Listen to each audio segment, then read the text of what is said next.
Um ponto importante sobre as mudanças climáticas que vem chamando bastante atenção é a opinião do bilionário americano Bill Gates. Ele é um dos principais defensores da redução das emissões de carbono e agora argumenta que os esforços devem ser voltados para a prevenção dos impactos na população mundial. Essa fala teve tanta repercussão que o jornal americano The New York Times fez um artigo de opinião falando: Bill Gates tem um ponto. Eu volto a conversar com o nosso analista de clima e meio ambiente, professor Pedro Cortes. Professor, essa é aquela velha questão de prestar mais atenção na adaptação, ou seja, não pensar mais tão intensamente na prevenção do aumento de temperatura, no tal de 1,5 grau, mas no bem-estar da população que vai estar aqui sofrendo com essas mudanças climáticas que sabemos já estão acontecendo, professor? Márcio, as duas questões elas não estão dissociadas, porque com o aumento da temperatura, nós estamos verificando o aumento dos eventos climáticos extremos que acabam impactando sobremaneira as populações mais pobres, as populações naturalmente mais vulneráveis. Então, se nós vamos pensar no bem-estar dessas pessoas, nós temos que pensar também no controle da temperatura, na redução da temperatura, para evitar a maior exposição dessas populações a esses eventos extremos.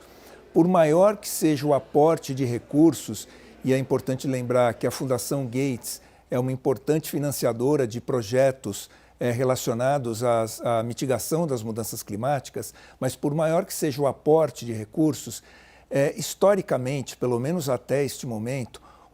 a quantidade de dinheiro colocado para auxílio das populações vulneráveis tem sido muito abaixo do que é necessário. Então, nós precisamos continuar perseguindo essa meta de conter o aquecimento em 1,5 grau,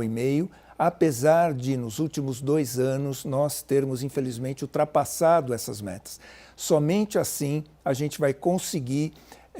priorizar as populações carentes, as populações vulneráveis que estão sujeitas a ondas de calor extremo, a secas prolongadas, chuvas torrenciais e, naturalmente, esses países não têm infraestrutura para lidar com o cotidiano do clima, quanto mais para lidar com os eventos extremos. Então, essa posição do Bill Gates é uma posição equivocada, porque não adianta a gente só destinar recursos, como eu disse, historicamente, têm sido insuficientes para auxiliar as populações carentes e, ao mesmo tempo, deixar que a temperatura vá subindo, porque os relatórios do painel intergovernamental de mudanças climáticas, ele mostra que, se nós superarmos 2 graus, o clima pode entrar numa fase de instabilidade muito grande.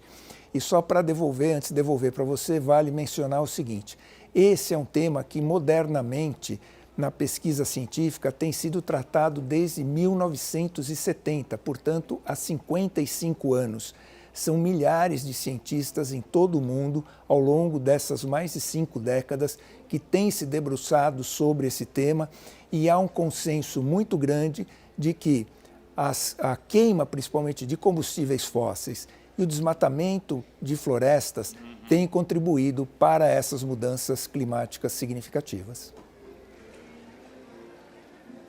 Ou seja, não significa uma falência completa das negociações climáticas, mas precisamos ficar alertas